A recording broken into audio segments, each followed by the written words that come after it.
love themselves some delicious chicken strips. KFC chicken strips? Okay. Flava's chicken strips? Yes.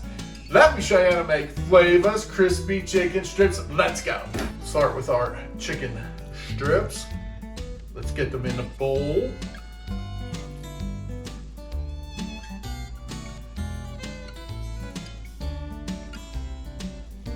Add in a cup of buttermilk.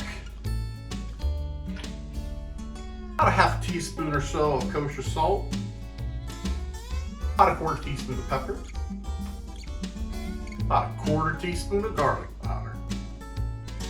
Now let's stir that all up. Get it in the fridge about an hour or up to 8 hours. Overnight works. To a cup and a half of all-purpose flour, we're going to add the following seasonings. 1 teaspoon of salt, a teaspoon of black pepper, a half teaspoon of garlic salt, a teaspoon of thyme, a teaspoon of paprika, a teaspoon of baking powder, and a teaspoon of red chili flakes. Now to get our chicken coated, I'm going to pour that in this plate.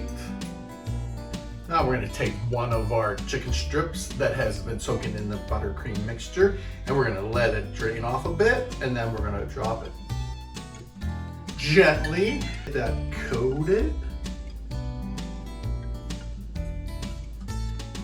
And set that aside for when we fry them up. And do that for the rest of your chicken tenders.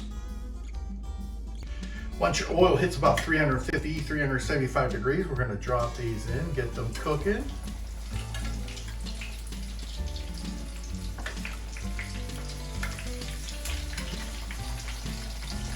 Don't overcrowd the pan.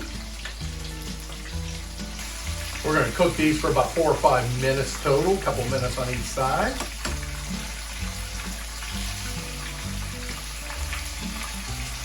Looking good. Now that they're nice and crispy and a beautiful golden brown color, we're going to take those out and drain them on paper towels. Let's give one a try into some dipping sauce. Wow. Crunchy, delicious, great flavor. You just said goodbye to bland food and hello to good food. Woo!